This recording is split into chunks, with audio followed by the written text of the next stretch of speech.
warahmatullahi wabarakatuh. Alhamdulillah wa afdhalus salati wa atamut taslimi ala sayyidina wa maulana Muhammadin wa ala alihi wa sahbihi wa mawalah wa la hawla wa la quwwata illa billah, amma ba'du. Setelah memanjatkan puji kepada Allah Jalla Jalaluhu wahda atas segenap karunia-Nya,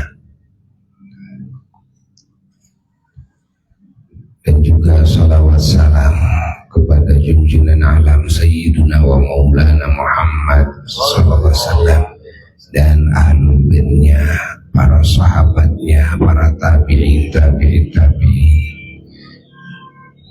sampai hari kiamat. Kisah hari yang penuh berkah ini di Pondok Pesantren Asy-Syifa wal Mahmudiyah, Al-Faqir ilallah, pertama-tama menghaturkan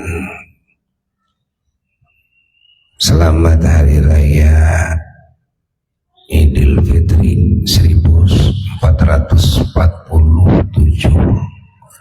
Hijriah kepada semua hadirin hadirat, kepada semua keluarga besar Pondok Pesantren Darul Hadits Al-Faqihiyah, yang saat ini kita semua berkumpul atas niat mulianya para alumnus Pondok Pesantren Darul Hadits Al-Faqihiyah, khususnya wilayah Sumedang yang bertempat di sini.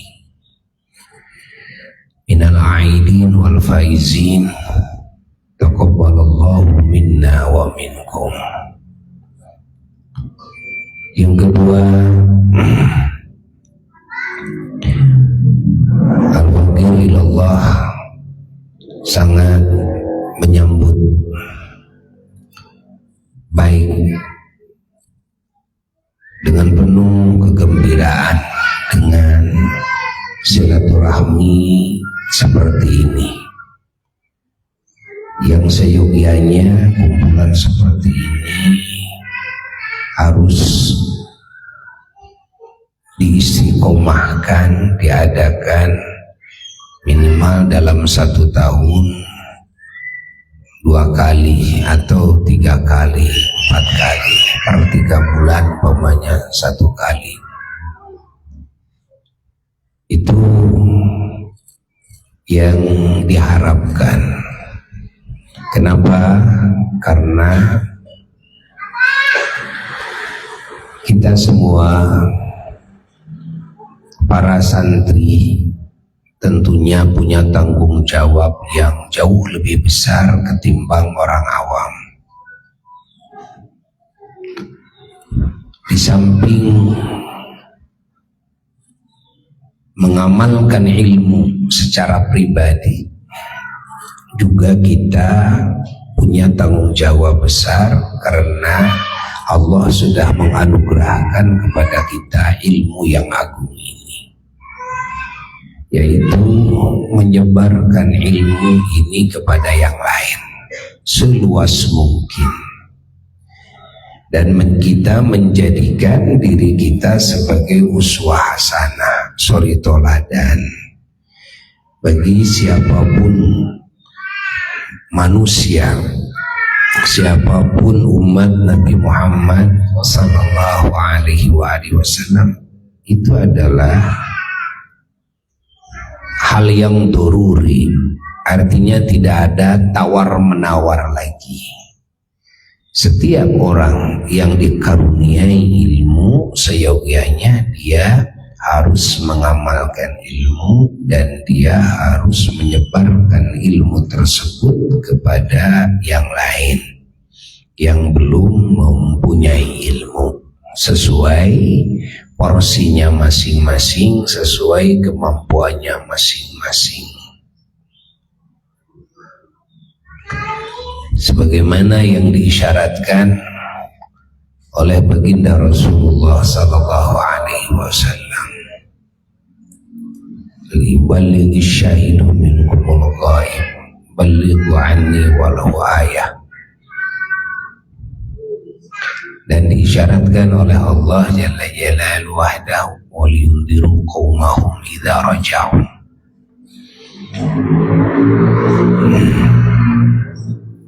Dan juga diisyaratkan oleh Allah, "Fas'alu ahla dzikri in kuntum la ta'lamun." Jadi ahli ilmu harus siap ditanya dan harus siap juga menjelaskan solusi-solusi dari apa yang belum difahami, belum diketahui oleh penanya. Nah, ini kan bukan hal yang enteng. Bahkan disinilah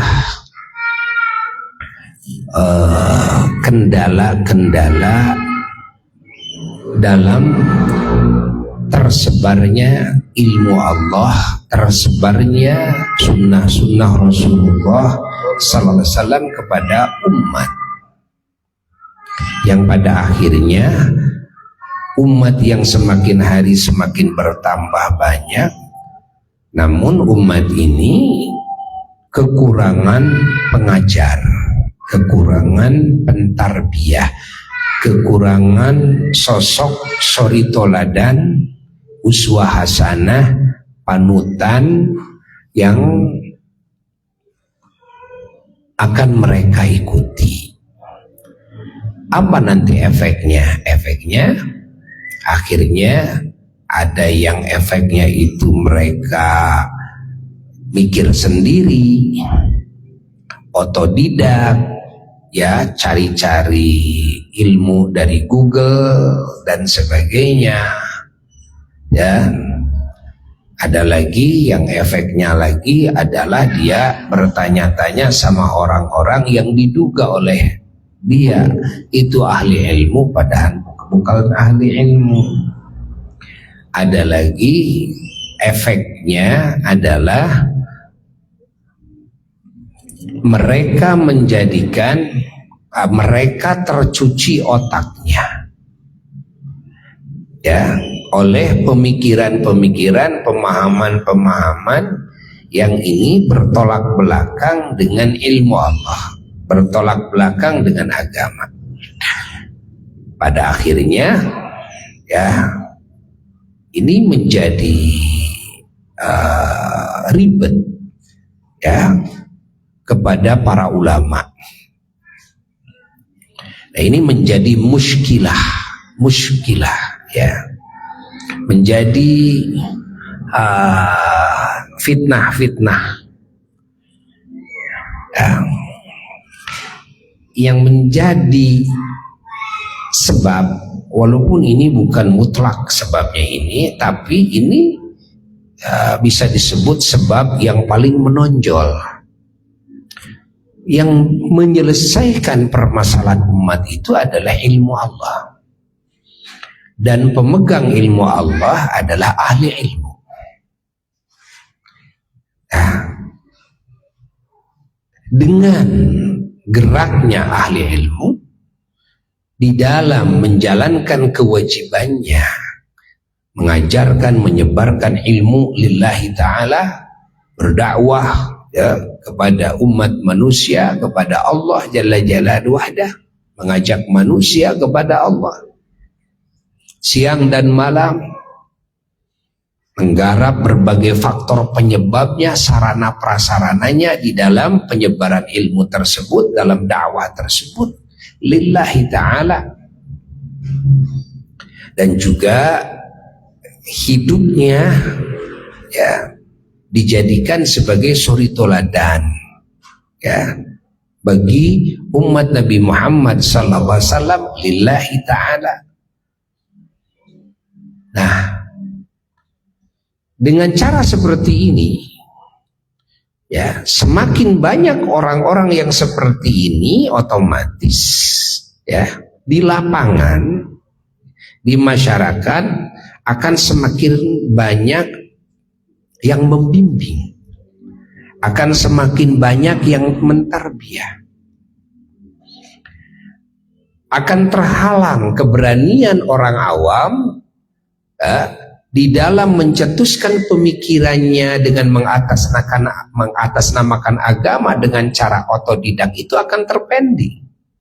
Dan juga akan terpending pula kan keinginan mereka bertanya kepada orang-orang yang bukan ahlinya, atau bertanya kepada Syekh Google. Dan kenapa? Karena ahli ilmu terus membimbing.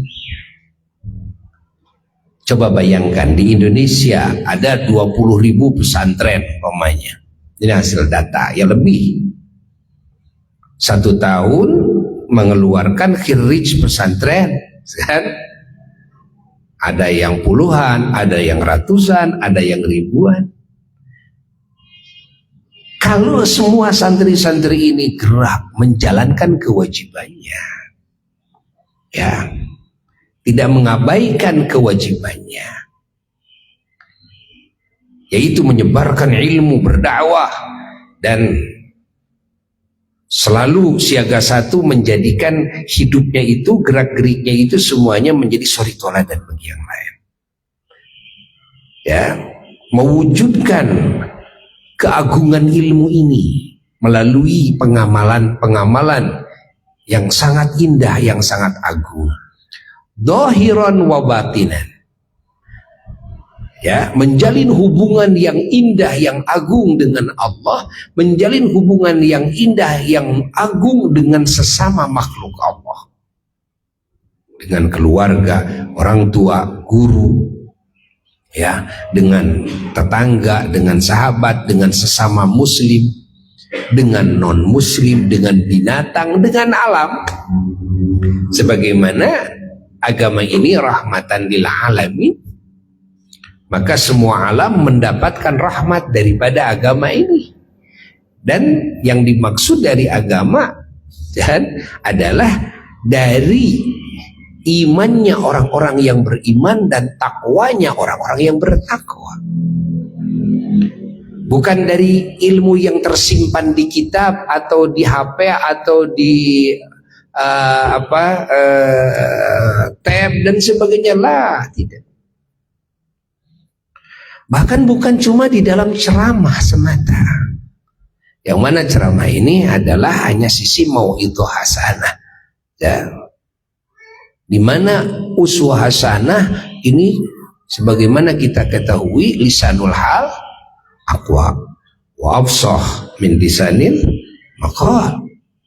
Perlu mau'idhah, perlu tentu, ya, tapi uswah hasanah jauh lebih aqwa, ta'thiron, ya, pengaruhnya lebih kuat, pengaruhnya, ya, kepada hati manusia di dalam menarik mereka dari, ya, alam kegelapan kepada alam cahaya, minadz-dzulumati ilan nur. Nah, ini yang menjadi kendala. Sebetulnya, ya, kita para santri tidak perlu khawatir dengan apa yang terjadi di lapangan, di muka bumi ini, daripada kekufuran mereka, kemusyrikan mereka, kemunafikan mereka, kesesatan mereka, kemunkaran mereka, maksiat mereka, kebodohan mereka, ya, enggak. Nah, yang terpenting kita para santri ini menjalankan kewajiban kita, gerak semua. Jangan selesai mesantren lalu meninggalkan kewajiban yang ini yang pokok. Urusan kita bisnis jalankan, urusan kita mau ngurus rumah tangga jalankan, ya.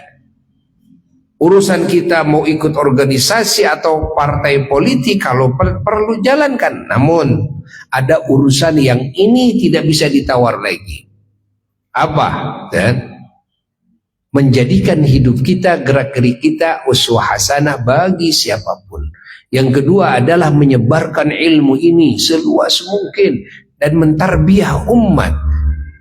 Dan dengan ikhlas karena Allah Jalla Jalaluhu wahdah, tanpa kita mengharapkan pemberian dari si A dan si B, penghormatan dari si A dan si B, tanpa peduli juga terhadap cacian atau rintangan-rintangan apapun yang menghadang. Kalau semua para santri itu menjalankan ini, maka inna kaidah syaitan kana dha'ifa. Sesungguhnya ya, tipuan setan, upaya setan itu sebetulnya lemah ketika dilayani dengan keyakinan yang sempurna, ketika dilayani dengan keikhlasan di dalam menjalankan tugas-tugas yang agung ini. Kita jangan selalu hanya mengkhawatirkan saja atau nonton saja atau hanya ngobrol-ngobrol saja. Wah, sekarang di sana ada pemabukan, sekarang di sini ada perjudian. Wah, sekarang anak muda sudah banyak yang terjerumus kepada sekarang. Bukan itu yang harus kita garap, yang harus kita jalankan. Bukan itu, bukan nonton, bukan hanya mengkhawatirkan situasi kondisi yang ada, tapi kita harus menjadi ya, warna dan harus siap mewarnai, harus menjadi warna dan harus siap mewarnai. Jangan sampai kita keluar pondok pesantren nggak punya warna, malah kita diwarnai oleh yang lain. Kan? Keluar dari pondok, kopiah hilang kemana tahu, dandanan hilang berganti dari ziyul muslim kepada ziyul kafir, gaya muslim berganti dengan gaya fakir. Man anta, siapa kamu? Anta lasta minal am, anta lasta minal awam, anta alim, anta muta'allim. Kan? Siapa kamu? Kamu bukan orang awam, kamu itu orang yang berilmu. Berapa tahun kamu pesantren? Ingat, siang dan malam kamu ditarbiyah oleh gurumu. Mana asarnya? Mana asarnya? Mana pengaruhnya? Malah sudah pesantren bertahun-tahun, jauh-jauh pesantren. Masya Allah, pulang, sadaqallahul aliyul azim. Dan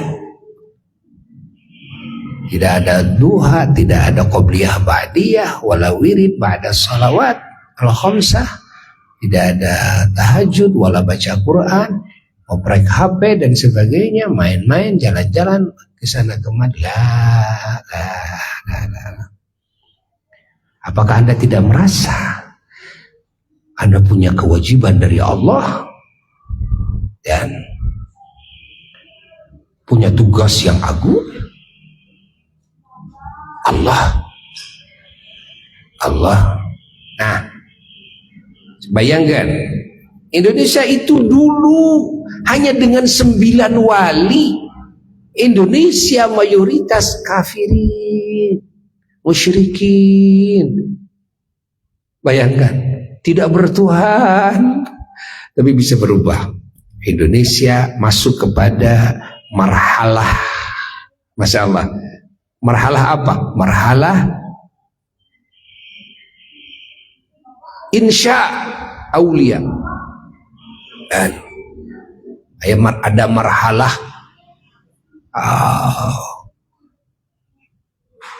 memunculkan para wali-wali Allah, marhalah memunculkan ulama-ulama Allah. Bukan cuma muslim awam dulu itu, para wali songo itu. Apakah kira dianggap para wali songo datang cuma duduk di rumah? Duduk saja di masjid dengan cara seperti itu, terus tiba-tiba orang-orang pada datang, tiba-tiba orang-orang pada memeluk Islam. Lah, jangan menganggap seperti itu. Para aulia gerak sebagaimana Rasulullah sallallahu alaihi wasallam, ada harakah. Masya Allah. Sampai-sampai di dalam buku sejarah ada ahli sejarah yang kurang paham, dianggap bahwa Islam menyebar di Indonesia dibawa oleh para pedagang. Itu kan karena ketidaktahuan ini orang. Mana mungkin pedagang kok bisa mencetak wali? Mana mungkin pedagang bisa mencetak ulama? Mana mungkin pedagang bisa membalikan kaum kafirin jadi muslimin yang sempurna keimanannya, bagus-bagus akhlaknya, bahkan sampai mustajab doanya, sehingga Walidi dulu cerita rahmatullah alaih, tukang ngaramet ya maratih doa apa? Tukang ngaramet maratih doa lain ajengan. Ayeuna mah ajengan ngadoa nu kasurupan dibura kudu kasurupan. Allah, boro-boro nyagerkeun edan. Kan? Nah, pahami oleh kita. Jadi perlunya menghadirkan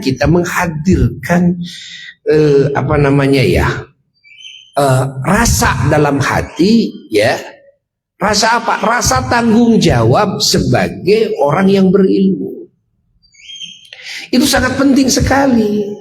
Bukan libur dari pesantren, libur kebingungan para guru di pesantren. Karena apa? Dengan libur hanya 1 bulan pulang nol lagi. Sehingga bagi para kiai di pesantren-pesantren ini jadi buah si malakama. Dikasih libur seperti itu, capek lagi mendidik lagi. Tidak dikasih libur juga jadi masalah ini. Ini buah si malakama ini. Dikasih libur ya seperti itu. Ya Allah. Kenapa? Karena rasa itu tidak hadir dalam hati. Setelah mendapatkan ilmu, apa kewajiban saya? Yang tadi oleh Abu Ya'nom disebutkan ta'zimul ilmi wa ahli, mengagungkan ilmu dan ahli ilmu, yaitu mengagungkan ulama-ulama Allah, terkhusus mengagungkan ustadz sebagai guru kita. Nah, kita tahu makna ta'zim di sini kan ada 2. Satu, ta'zim itu adalah al-yaqin, meyakini ya kepada agungnya ilmu, agungnya ulama, agungnya guru. Yakini itu. Dan ini bukan masalah fikhiyah, tapi ini masalah yakiniyah. Ya. Ingat, ini bukan masalah fikhiyah, bukan masalah ijtihadiyah. Agungnya ilmu bukan ijtihadiyah lah. Ini yakiniyat. Al-ilmullah adalah sifatullah. Ilmu Allah adalah sifat Allah. Mengagungkan ilmu Allah, mengagungkan Allah. Ingat, meyakini kepada agungnya ilmu, meyakini kepada agungnya ulama. Yang kedua, makna ta'zim di sini adalah kita menjalankan hak-hak ilmu, dan kita memenuhi hak-hak ulama, hak-hak guru. Apa hak ilmu itu? Ya, bukan hanya meyakini ilmu ini agung, ulama itu lah. Mana hak ilmu sekarang? Ilmu harus diamalkan, ilmu harus disebarkan kepada yang lain. Ilmu tuh mana ini hak ilmu, tidak masuk kepada ta'zimul ilmi bila mana hak ilmu tidak dipenuhi. Tidak masuk kepada ta'zimu ahlul ilmi kalau hak ulama juga tidak dipenuhi.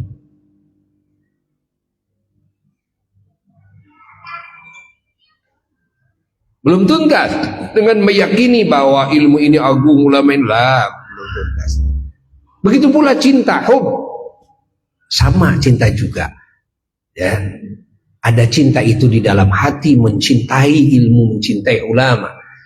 Ya, mencintai Allah dan Rasulnya sallallahu alaihi wasallam. Ada hub itu juga adalah bagaimana mewujudkan ya dalam hidup ini kepada tanda-tanda cinta, yakni hak-hak Allah, hak-hak ya kekasih-kekasih Allah. Karena semuanya ada tandanya. Likulli syai'in alama. Mana tanda ta'zim, tanda mengagungkan kepada guru padahal dekat, tidak pernah mau datang. Gitu kan? Mana gitu kan? Kepada perjuangan guru nggak mau membantu. Tuh. Pahami nih. Ini makna ta'zim. Ini makna hub ya kepada Quran. Siapa yang tidak meyakini Quran itu agung? Meyakini, tapi yang kedua, mana hak Quran yang dilakukan? Kalau betul mengagungkan Quran, asyaddu hubban lillah. Itu sifatnya orang-orang beriman, asyaddu hubban lillah. Pasti kepada Quran, kalamullah. Asyaddu wa aksaru di dalam membacanya, di dalam mentadaburinya, di dalam mengamalkannya, ya, di dalam menyebarluaskannya, pasti seperti itu. Nah, ini yang harus kita bersama-sama perjuangkan, ya. Kita perjuangkan bersama-sama, mujahadah, perangi hawa nafsu, perangi setan, perangi dunia. Siap kita mengamalkan ilmu, siap kita menjadi suri teladan. Mana sunnah dalam kehidupan? Santri makan masih kayak meri, di piring masih banyak nasi-nasi yang kamu pesantren berapa tahun? Kenapa makan seperti itu? Kenapa minum kok ada yang dibuang sebagian? Pesantren berapa tahun? Lalu santri kalau wudhu di keran lebih banyak yang dibuangnya ketimbang yang digunakannya. Padahal semua ngaji di pesantren, membasuh anggota wudhu atau anggota goslu mandi lebih dari 3 kali tanpa dibutuhkan. Hukumnya apa? Makruh. Ingat, makruh itu kalau memang harta itu harta kita atau harta orang lain yang mengizinkan untuk digunakan seperti itu. Tapi ingat, kalau ini wakaf, ya, ini wakaf di masjid ini, ya. Lalu kita wudhu, lalu kita membuang air tersebut, membuang juga listriknya, kan dibayar itu. Apakah tidak haram? Apa tidak haram? Kalau di rumah sendiri, umpamanya itu jadi hukumnya makruh. Kan itu membuang. Dari yang dibuang jauh lebih banyak daripada yang gunakan. Nah, ini contoh kecil saja. Sebetulnya ini tidak layak dilakukan oleh seorang santri. Ini orang-orang awam pantas, ada kejeburan di buangan dia pantas, dahar rametek siga meri pantas gitu kan. Ini orang awam. Kalau santri itu kan makan dengan tangan kiri, ya, sendok dengan tangan kanan, kerupuk dengan tangan kiri. Innalillah. Mana anda? Siapa kamu? Kencing sambil berdiri. Innalillah. Kerjaan nongkrong, ikut nongkrong, catur, ya, gapleh dan sebagainya. Mana anda? Siapa kamu? Ya. Mana contoh dari Rasulullah SAW yang patut diikuti dari ucapanmu, dari perilakumu siang dan malam? Mana contohnya?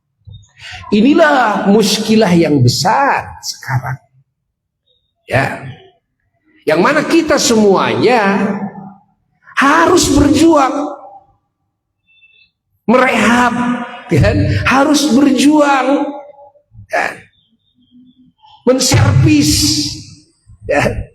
Diservis ini iman kita ini, akhlak kita ini, ya, diservis menjadi orang yang seperti yang tadi, bisa mengagungkan ilmu dan ahli ilmu dalam arti yang tadi dijelaskan oleh Buya, ya. Allah. Nah, ini yang perlu Buya sampaikan sedikit aja. Andai semua para santri di Indonesia gerak semuanya, ya, mengamalkan ilmu, menjadikan hidupnya jami'u ahwalih dijadikan uswatun hasanah, ya, bagi umat Nabi Muhammad SAW, sehingga umat ini tidak kebingungan, cukup melihat saja, oh inilah sebagai lambang kebenaran, inilah lambang keagungan, oh ini yang disebut ibadah itu seperti ini, lihat saja cukup. Sebagaimana para sahabat melihat Rasulullah SAW, lihat, oh begini ya, oh ini santri kan tidak melakukan ini, berarti orang baik ya kalau dilakukan. Oh ini, oh begini ya, ini cara makan begini, dilihat, nanti orang awam akan melihat kita. Bukan cuma melihat sholat saja, ini sholatnya saja kadang-kadang amuradul. Amuradul bagaimana? Ya? Hanya ngambil sah saja. Lah, kita ini santri, hidup di hadapan masyarakat. Ingat, kita ini ahli ilmu. Jangan mengentengkan kepada sunnah. Jangan mengentengkan kepada sunnah. Kita sholat, Allahu Akbar. Ya. Mana mengangkat tangan? Tidak ada mengangkat tangan. Mana siwak? Tidak ada siwak. Mana qobliyah? Mana ba'diyah? Mana wirid yang setelah sholat? Ya walaupun singkat saja, kan? Nah, salah satu contohnya saja itu. Ya. Kita jangan hanya melihat ini yang penting sah, yang penting tidak dianggap salah, sehingga kita hanya ngambil fardunya saja, atau ini kesalahan besar bagi ahli ilmu apa di hadapan umum terus mendagangkan kaul-kaul dhaif. Seperti mana? Seperti dalam perjalanan yang pendek, ya sudah nggak apa-apalah, di jamak saja. Jamak saja. Anda di safar yang qasar tapi Anda di jamak. Itu ada kaulnya. Kaulnya alaysa dzalikal qaul dhaif? Bukankah kaul itu dhaif, ya? Lalu apa yang Anda maksud dengan Anda memilih itu? Apakah ittiba'us syahwah? Ittiba'ul hawa? Mengikuti keinginan agar lebih ringan? Apakah Anda tidak tahu bagaimana cara untuk pindah, ya, daripada kaul yang rajih kepada yang marju, atau yang qawi kepada yang dhaif, atau dari kaul satu mujtahid kepada mujtahid yang lain ketika taklid? Bagaimana syurut? Nah, tidak bisa mengentengkan seperti itu, ya, nggak bisa dibawa kepada orang awam, nggak bisa didagangkan, dipertontonkan kepada yang lain, nggak bisa. Nah, ini akan menjadi fitnah besar yang harusnya ini khusus pribadi. Itu pun juga kalau ada darurat, kalau ada udzur baru jalankan. Selama tidak ada udzur, jalankan yang qaul yang qawi, qaul yang kuat. Nah, ini seperti itu. Dan ini perlu ya disampaikan oleh Buya. Kenapa? Karena Buya menyadari, duduk di lingkungan para santri, ya. Bagaimana Buya juga pernah jadi santri, gitu kan? Nah, dan sampai saat ini Buya masih santri juga. Nah, sehingga Buya sering ngomong sama anak-anak, sering ngomong sama keluarga di grup, ya. Artinya jangan mengenteng-enteng, istighfaf wa tahawun kepada sunnah-sunnah. Ingat. kita ini tidak bisa dianggap orang awam seperti umumnya orang. Kenapa? Karena kita sudah dikaruniai ilmu. Kita ini punya tugas mengamalkan ilmu. Nah, efeknya nanti perjuangan agama akan tersendat. Efeknya nanti asar di orang, di masyarakat akan lambat. Tidak akan bisa cepat asarnya di masyarakat itu untuk berubah ya dari alamul zulumat kepada alamul nur. Tidak akan cepat, tidak. Nah, bagi kita juga akan menjadi lambat untuk sampai kepada Allah Jalla Jalaluhu wahdal wusul. Untuk sampai kepada Allah akan lambat gara-gara muskilah yang ada pada diri kita sendiri itu. Itulah yang bisa Buya sampaikan ya. Makanya hal seperti ini perlu diadakan dalam setahun itu ya 4 kali kumpul. 4 kali kita kumpul ya, silaturahmi, terus kita memusyawarahkan langkah-langkah dakwah kita data mana alumni-alumni yang belum punya pondok, yang belum punya majelis, yang belum bisa gerak. Nah, kita pikirkan bersama bagaimana kita bikin musaadah bantuan untuk mendorong perjuangan saudara-saudara kita, sahabat-sahabat kita, saling bantu satu sama lain, saling dukung satu sama lain. Karena kita menyadari dengan media sosial ternyata tidak efektif juga. Wah, sekarang kan sudah ada HP, sudah ada WA. Bohong. Kalau kan dipakai heureuy buktinya. Mana yang dipakai perjuangannya? Obrolan-obrolan, ngaco, ngawur dan sebagainya dengan sesama. Ya, jadi di sini perlunya ada kumpulan seperti ini. Ini akan lebih serius kalau kumpul seperti ini. Ayo kita rumuskan sekarang. Sekarang kita menghadapi berbagai tantangan ini. Ayo, bagaimana caranya? Ya, sebagai orang yang bertanggung jawab nih, ya, sumbangsih dalam perjuangan ini harus bagaimana? Pikirkan oleh kita bersama. Bikin perjuangan yang konkret. Perjuangan yang konkret dan data oleh kita semuanya. Lalu perlunya kita terus memperluas jaringan, memperluas akses. Ingat, itu untuk memperkuat dakwah. Kita juga harus ada hubungan dengan pemerintah, dengan TNI Polri, dengan para tokoh-tokoh masyarakat, dengan alumni-alumni dari pesantren-pesantren lain. Tidak boleh jaim. Tidak boleh jaim. Dan tidak boleh kita merasa kita yang lebih mulia dari yang lain. Ya. Kita harus benar-benar welcome. Kita harus benar-benar tawadhu. Kita harus terus menjalin hubungan silaturahim dengan siapapun. Dengan para ulama-ulama. Ya. Nah itu, di samping kita melakukan kewajiban itu, juga itu akan berefek memperkuat jaringan dakwah. Dan memperlancar nanti jaringan dakwah ini. Nah, itu yang bisa Buya sampaikan. Semoga kalimat ini manfaat, khususnya untuk Buya dan keluarga dan untuk siapapun yang mengambil manfaat ini ya. Sekian, wassalamualaikum warahmatullahi wabarakatuh.